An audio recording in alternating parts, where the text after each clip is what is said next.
السلام عليكم ورحمة الله تعالى وبركاته. في وصفات آدم اليوم راح ندير لكم صلصة الطماطم لي تاع بيتزا. اول حاجة راح نديروها نحطو زيت زيتون، نحطو كمية من زيت زيتونة. رايحة نضيف لها، هنا درت تقريبا رطل طماطم، ها هو يعني قسمته قطع صغيرة، ها هو يعني هو بقشورو. رايحة نحط رطل طماطم،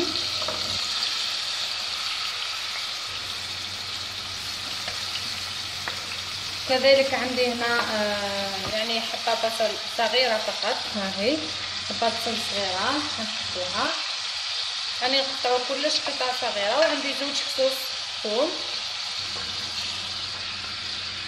نحط كامل هاد المقادير. انا خليت لكم البصله يعني هكذا باش تشوفوها الحجم تاعها، ولكن راح نزيد نقطعها شويه هكذا فقط، باسكو في الاخر يعني راح نميكسيهم كامل.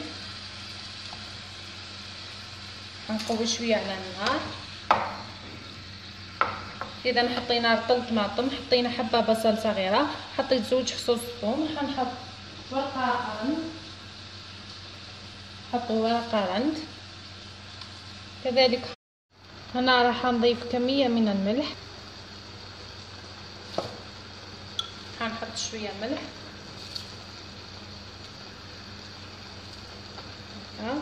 نزيد شويه فلفل اسود،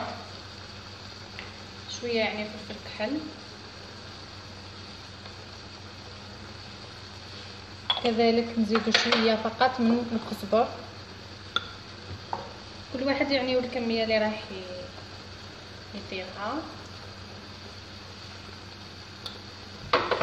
هنا راح نقص على النار بعد ما يعني غلات لي شويه. حنحرك كامل هذا الخليط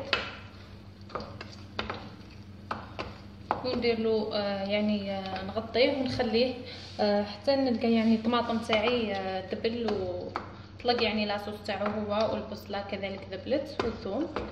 بعدها نعود ان شاء الله. هنا بعد ما مرت تقريبا ربع ساعه راح نضيف لها شويه معدنوس، نحطو معدنوس. كذلك راح نزيد فلفل احمر، لا غير شويه فلفل احمر. راح نخلط كامل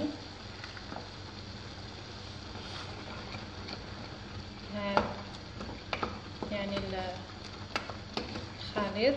نزيد نخليه واحد 5 دقائق يعني نميكسيه حيتو يعني ولا ليليس، ها كما راكم تشوفوه. راح نضيف له ملعقه من معجون الطماطم، يعني نديروا له مغرفه مليحه. راح كذلك ندير له مغرفه من السكر تنحي له فقط هذيك الحموضه، يعني الحموضيه اللي فيه. يعني حنخلط كامل هذا المكونات اللي راني زدتهم هنا، ونخليها حتى نتحصل على صلصه يعني عاقده ونستعملوها تكون يعني جاهزه. اذا هذه هي وصفه تاعنا لنهار اليوم، ان شاء الله تنال اعجابكم. يعني صلصه البيتزا سهله جدا، في ربع ساعه يعني تقدروا توجدوها.